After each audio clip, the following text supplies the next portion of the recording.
I am 71 years old, and it took me most of that time to finally see the damage my anger left behind. It's a strange thing to realize this late. You spend your life believing something about yourself, and then one day you notice the quiet around you. And the quiet tells the truth better than anyone ever did. I live alone now. The house is small, just 2 bedrooms, though most days I only use one of them.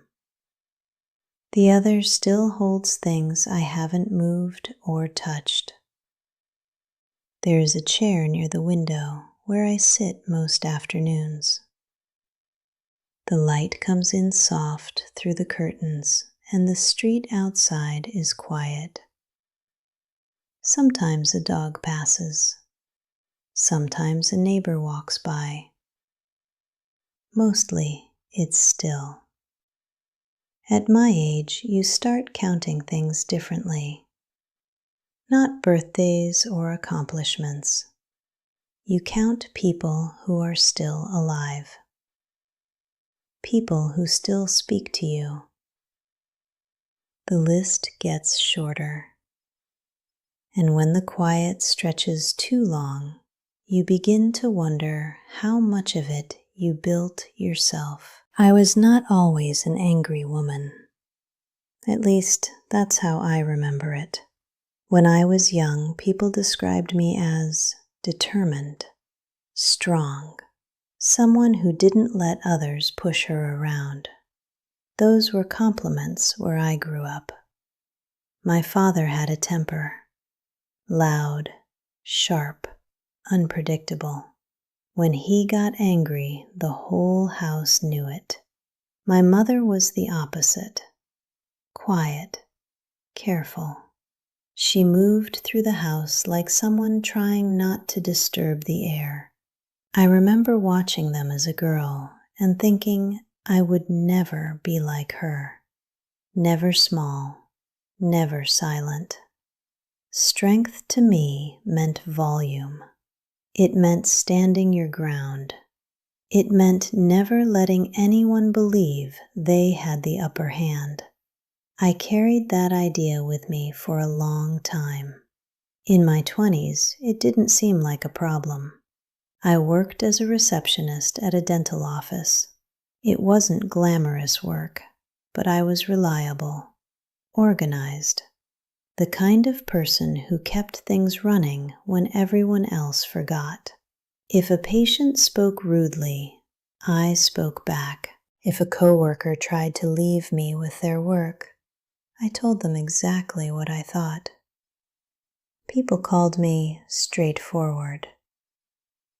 That word followed me around like a badge. I married when I was 26. His name was David. He was a quiet man, gentle in a way that felt steady rather than weak.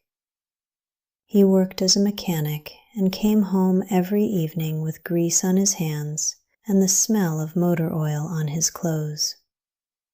He laughed easily. Looking back, I think that was one of the things that drew me to him. His calm felt like a kind of shelter. We rented a small apartment with thin walls and old carpet that never quite looked clean. But we were young, and those things didn't matter much. Our first arguments were small. Dishes left in the sink. Money that ran a little short before payday. The kind of things most couples work through. But even then, I noticed something about myself.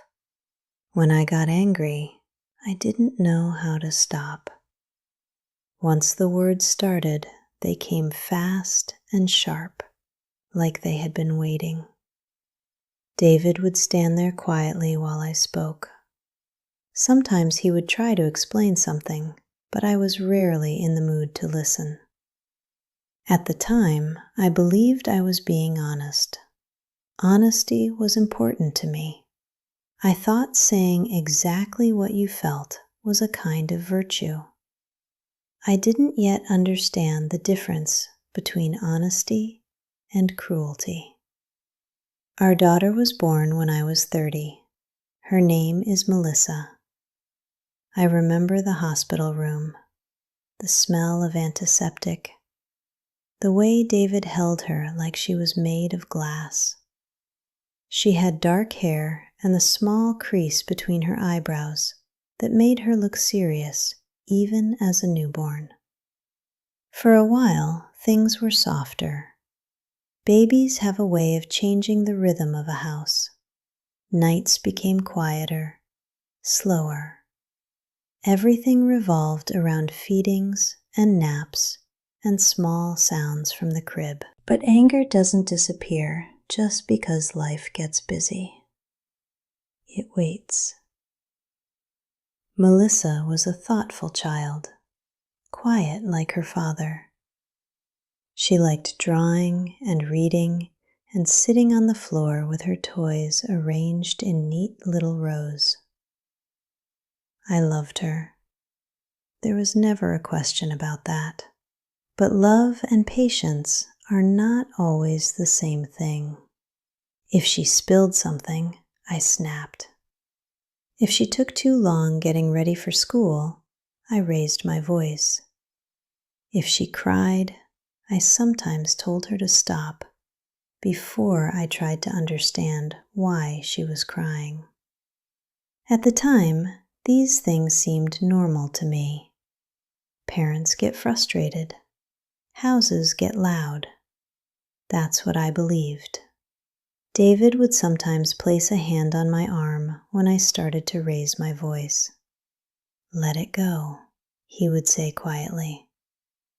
I didn't like that.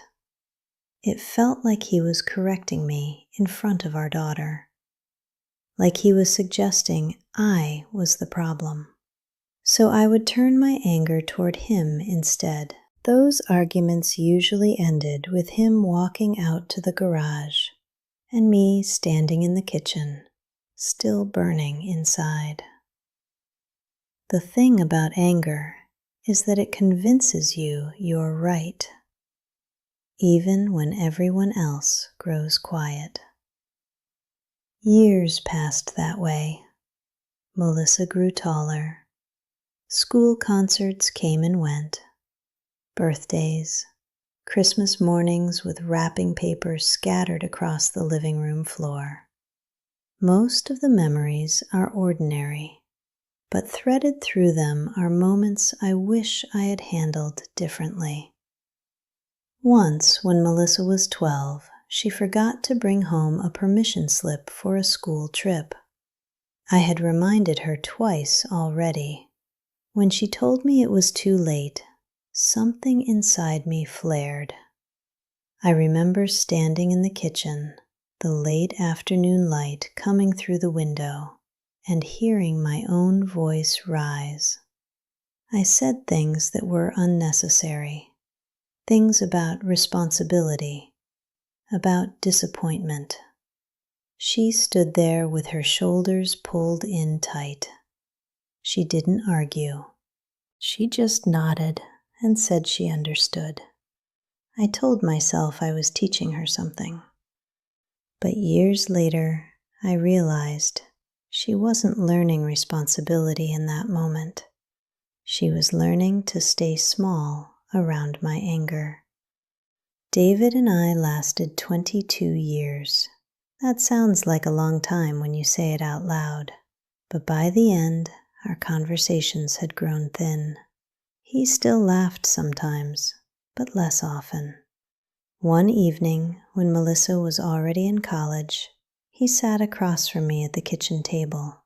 He didn't raise his voice. That was never his way. He just said he was tired.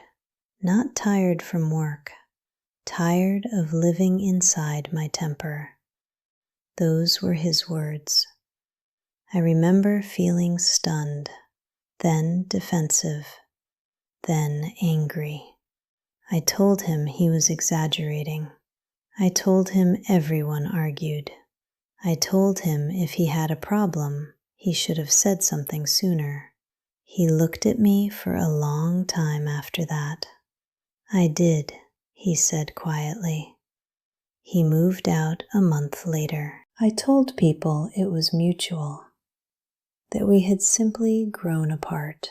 That story was easier to carry around. Melissa visited less often after that. At first, she said it was because of school, then because of work. She built a life in another city. We spoke on the phone a few times each month. The conversations were polite, careful.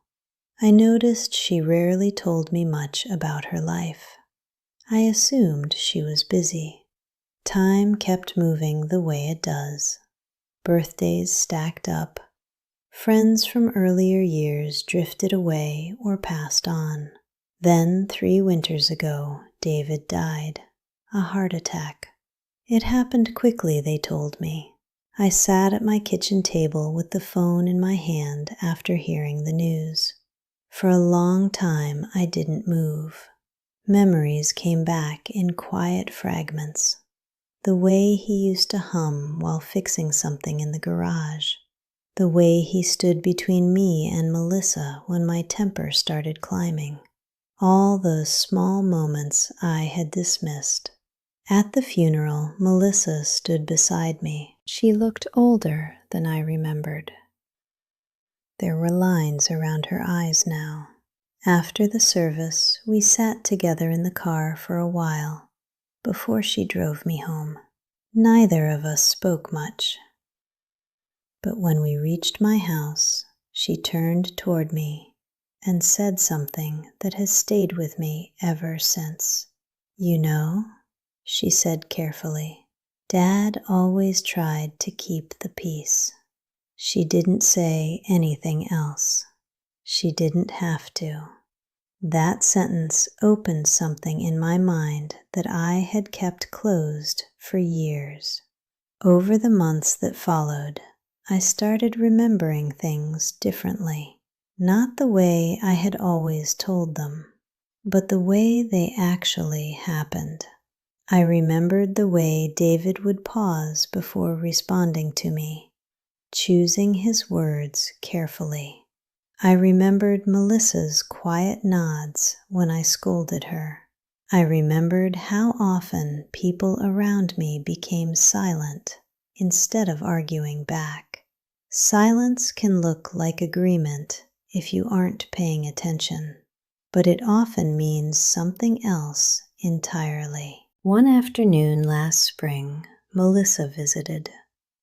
We sat in the living room with tea growing cold between us. I asked her something I had never asked before. Were you afraid of me when you were little? The question sat in the air longer than I expected. She didn't rush to answer. When she finally spoke, her voice was gentle. Not afraid exactly, she said. Just careful. Careful. That word has stayed with me. Children should not feel careful around their mothers.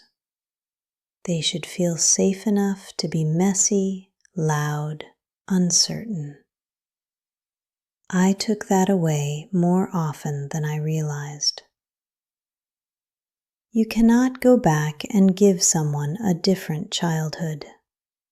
You cannot return to a kitchen 20 years ago and lower your voice. Time moves in one direction. That is the hardest lesson of old age. Melissa still calls me. She still visits a few times a year. But there is a distance between us that was not always there. It's subtle, polite, like 2 people walking beside each other with just a little space between their shoulders. I think that space is made of old memories. I don't say all this because I want sympathy. At 71, sympathy is not very useful. What matters more is honesty. Anger feels powerful when you are younger. It makes you feel certain, in control, unafraid. But anger also leaves marks. Not always the loud kind.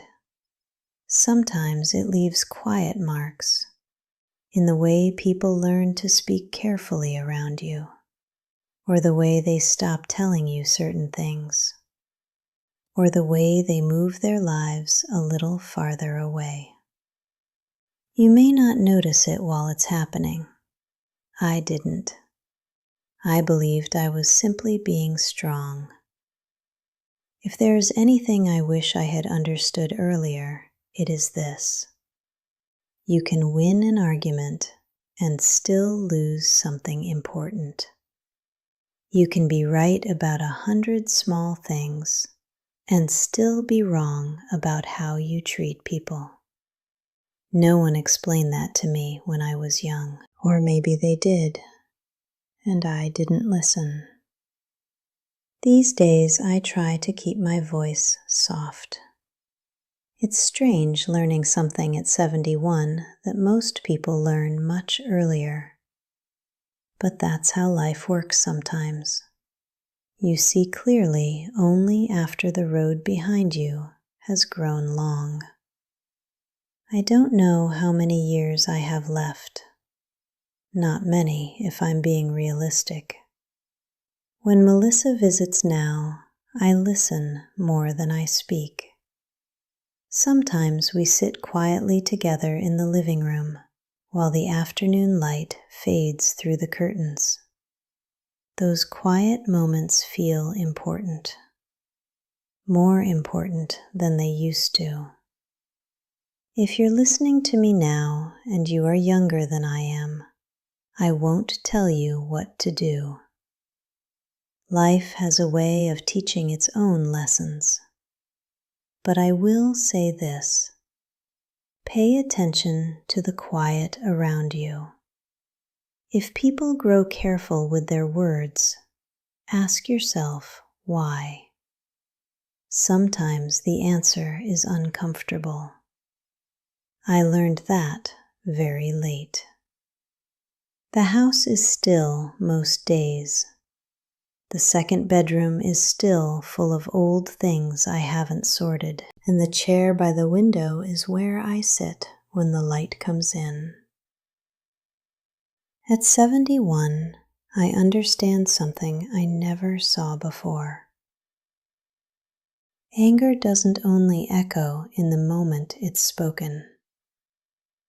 Sometimes it lingers in the years that follow. And sometimes you don't hear that echo clearly until most of the people who heard it are already gone.